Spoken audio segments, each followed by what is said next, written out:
Many founders reach retirement with a highly valuable manufacturing or distribution company operating inside a facility they also own. The immediate instinct is to package them both together, set a massive asking price, say $15 million, and walk away. But doing this usually keeps your wealth locked inside an illiquid package. Combining the two assets actively repels buyers. You are forcing two entirely different markets to evaluate a single deal. Operating buyers want to put their capital to work in cash-flowing business operations, while real estate investors are looking for the exact opposite: physical assets and predictable rent. The solution to this mismatch is a structure called a sale-leaseback. This mechanism physically separates the transaction into two distinct parts: the operating company, or OpCo, and the property company, or PropCo. By decoupling the assets, you sell the operating business for an immediate payout today, while retaining ownership of the building to generate a steady, reliable rental income stream for your retirement. Demanding a packaged sale means you are asking buyers to compromise their core financial mandates. When buyers have to stretch outside their expertise to acquire unwanted concrete or unwanted operations, they either discount their offers heavily or walk away entirely. To execute a decoupled exit, you need to understand exactly who writes the checks for each half of the equation. On one side, we have the operational buyers. Private equity firms and strategic competitors are looking for asset-light acquisitions. They evaluate deals based on EBITDA, earnings before interest, taxes, depreciation, and amortization, which measures the pure cash-generating ability of the business operations. They do not want to tie up their funds in real estate. On the other side are the real estate investors, like specialized investment trusts and family offices. They evaluate assets using capitalization rates, or cap rates, which measure the expected rate of return on a real estate investment property. They want predictable rent and long-term tenant credit. The tool that connects these two distinct buyers is the triple net lease, commonly referred to as an NNN lease. This contract allows you to sell the business entity to an operational buyer while you keep the title to the property. In a triple net lease, the new business owner becomes your tenant. Triple net means the tenant assumes responsibility for the three major property expenses: real estate taxes, building insurance, and all maintenance. This structure is highly attractive to the operational buyer.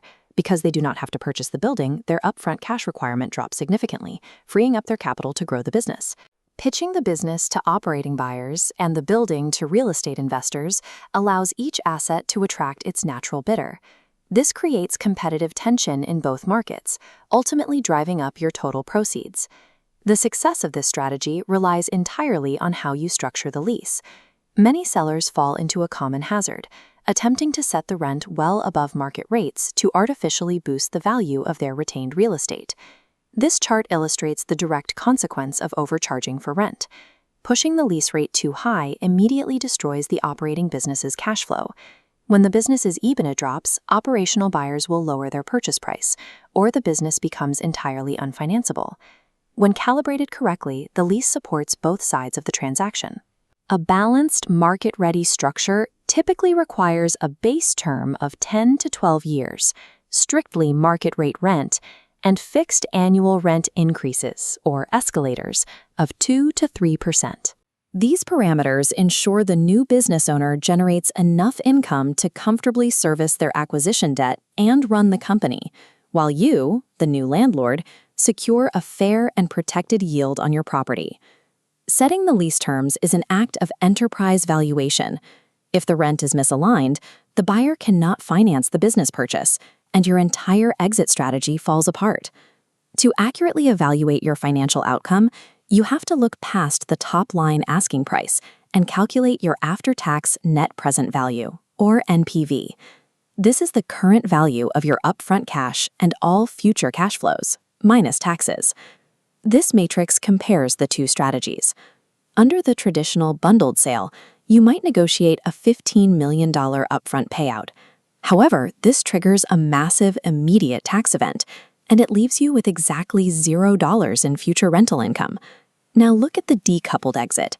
You start by selling the operating business independently. This might yield a more accessible upfront payout of $7 million today, triggering a smaller initial tax burden. Next, you add the long-term economics of your retained building.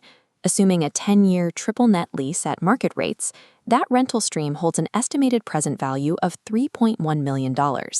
You spread your property taxes over a decade rather than paying them all at once. The decoupled approach turns a heavily taxed single transaction into a competitive upfront cash payment, paired with a durable, tax-advantaged income engine. Executing this dual-track process requires strict operational discipline. Running a real estate sale or lease campaign at the same time as a business sale introduces serious confidentiality risks. You must market the operating company and the property using separate, staged non-disclosure agreements. Buyers receive highly anonymized teaser documents, and you evaluate them independently. The information must live in completely separate data rooms. If a generic real estate listing accidentally includes a photo of your unique machinery, employees, vendors, or competitors will instantly realize the underlying business is up for sale. You also have to plan for the physical reality of the building. Even an absolute triple net lease contains legal carve-outs that leave the landlord financially responsible for certain structural elements. Before closing, you need to implement defensive measures. Secure a corporate guarantee from the business buyer to protect your rent. Budget for roof and HVAC replacements. Finally, order a Phase 1 environmental site assessment, a report that identifies potential or existing environmental contamination liabilities to clear the property of risks.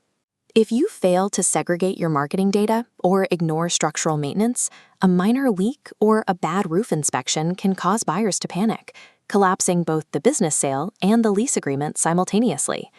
By separating the business from the real estate, you stop forcing buyers into a package deal they do not want. You widen your pool of qualified buyers and engineer a predictable, landlord-friendly income stream for your retirement. The entire system works because you have the discipline to balance the lease terms. You protect the financial health and operating capacity of the business, which in turn secures the yield on your property. To see exactly how these numbers look for your specific situation, take your current business EBITDA and your estimated property value to an M&A advisor. They will build a customized side-by-side net present value model, giving you a clear mathematical path to your exit.